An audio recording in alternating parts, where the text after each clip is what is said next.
Selamat malam Ibu Bapak, Saudara-saudara yang terkasih di dalam Tuhan.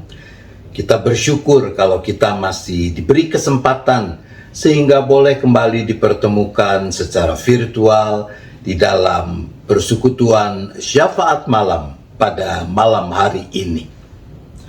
Iman yang memindahkan gunung. Demikian judul cerita singkat yang mengawali refleksi kita, perenungan kita pada malam hari ini. Baal Shem Tov adalah seorang rabi besar di Israel. Manakala dia melihat malapetaka sedang mengancam orang-orang Yahudi, Baal Shem Tov akan pergi ke suatu tempat di dalam hutan untuk bermeditasi. Di sana ia menyalakan api, mengucapkan sebuah doa, dan mujizat pun terjadi. Malapetaka teratasi. Setelah Baal Shem Tov tiada, maka ia digantikan oleh muridnya, Rabbi Magid dari Maastricht. Kala muncul ancaman bencana lain, Rabbi Magid juga bertindak. Ia pergi ke tempat yang sama di hutan di mana dulu biasa Rabbi Baal Shem Tov berdoa. Di sana ia berdoa, Tuhan semesta alam, aku tidak tahu bagaimana menyalakan api seperti yang dilakukan guruku. Tapi aku tahu tempat ini dan aku masih bisa mengucapkan doa itu. Dan selesai Rabbi Magid mengucapkan doanya, mujizat pun terjadi. Bencana teratasi. Setelah Rabbi Magid tiada, orang mengandalkan Rabbi Moshe Leib dari Sasov. Ketika kemalangan menimpa orang Yahudi, Rabbi Moshe pergi ke hutan yang sama. Ia tahu di mana tempat Rabbi Baal Shem Tov dan Rabbi Magid biasa berdoa. Maka di tempat itulah Rabbi Moshe berdoa, Ya Allah, aku tidak tahu bagaimana menyalakan api.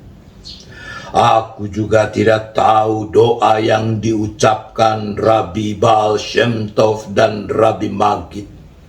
Tapi aku tahu tempatnya di sini. Dan aku percaya bahwa ini pasti sudah cukup. Lagi-lagi mujizat terjadi. Setelah era Rabbi Moshe berlalu, maka tiba giliran Rabbi Aman dari Rizin untuk menolong mengatasi bencana kemalangan yang menimpa bangsanya.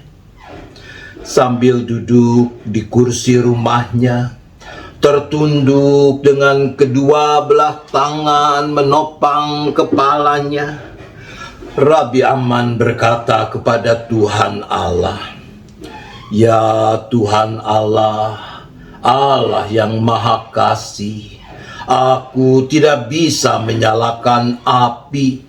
Aku pun tidak tahu doa itu, bahkan aku tidak tahu tempat di dalam hutan itu. Tapi aku sungguh percaya bahwa Engkau mengasihi umat-Mu. Dan yang dapat kulakukan hanyalah bercerita kepadamu, ya Allah. Aku yakin itu sudah cukup. Dan ternyata memang itu sudah cukup. Allah kembali menyelamatkan umat-Nya. Ibu bapak saudara yang dikasihi Tuhan, Yesus mengajarkan seperti dicatat di dalam Matius 6 ayat 6 sampai dengan ayat yang ke-8. Tetapi jika engkau berdoa, masuklah ke dalam kamarmu, tutuplah pintu dan berdoalah kepada Bapamu yang ada di tempat tersembunyi. Maka Bapamu yang melihat yang tersembunyi akan membalasnya kepadamu. Lagi pula dalam doamu itu janganlah kamu bertele-tele seperti kebiasaan orang yang tidak mengenal Allah. Mereka menyangka bahwa karena banyaknya kata-kata, doanya akan dikabulkan. Jadi janganlah kamu seperti mereka, karena Bapamu mengetahui apa yang kamu perlukan sebelum kamu minta kepadanya. Saudaraku, bukan tempat tertentu, bukan tata cara tertentu, bukan rumusan tertentu yang membuat Allah berkenan melimpahkan rahmat-Nya, melainkan sikap percaya yang tulus, keyakinan bahwa Tuhan Allah Bapa kita di dalam Yesus Kristus dan persekutuan Roh Kudus sungguh mengasihi kita dan tahu memberikan apa yang baik kepada anak-anak yang dikasihinya, dan oleh karenanya kita berani mempercayakan seluruh hidup hanya kepadanya. Tuhan menolong kita. Amin. Mari kita berdoa. Ya Bapa, kami mohon ampun sekiranya di sana-sini kami tidak sepenuhnya berani mempercayakan hidup kepadamu dan rahmat-Mu. Tuhan, ampunilah kami.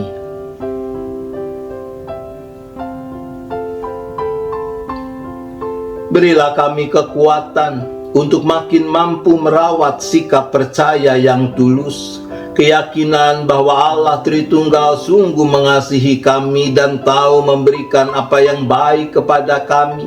Dan oleh karenanya kami berani mempercayakan seluruh hidup hanya kepadamu.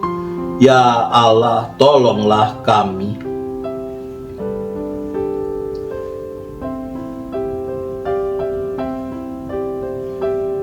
Kami berdoa ya Bapa untuk setiap kami, para anggota, simpatisan, beserta keluarga masing-masing dengan rupa-rupa pergumulan yang dihadapi, sakit penyakit, masalah perekonomian, masalah relasi antar anggota keluarga, masalah ketidakpastian masa depan, dan sebagainya.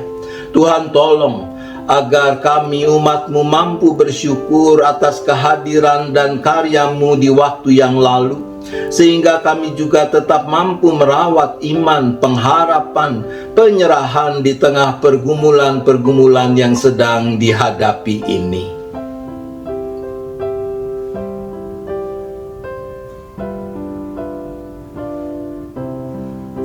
Bapa, kami menyerahkan gereja-Mu termasuk Jemaat GKI Gading Indah di dalam terus melakukan, mengemban misi Allah yang dipercayakan kepada gereja, agar kehadiran gereja sungguh-sungguh boleh menjadi berkat melalui hidup persekutuan, pelayanan, dan kesaksiannya.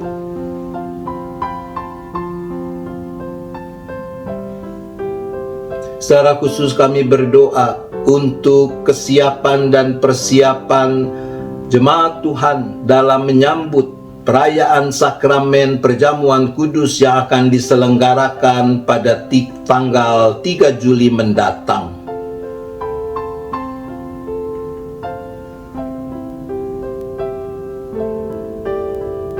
Kami juga terus berdoa ya Bapa bagi bangsa dan negara kami dengan berbagai pergumulannya.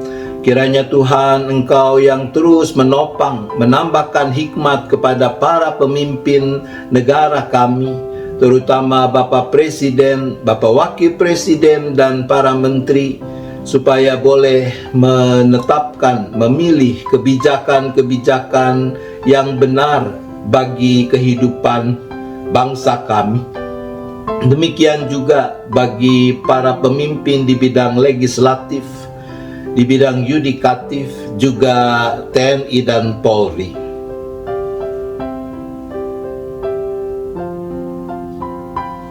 Kami berdoa ya Bapa bagi upaya-upaya untuk merawat kedamaian dan perdamaian dunia, juga khususnya apa yang dilakukan oleh Presiden Jokowi dalam upayanya memediasi terciptanya perdamaian antara Rusia dan Ukraina. Tuhan, Engkaulah yang memberkati.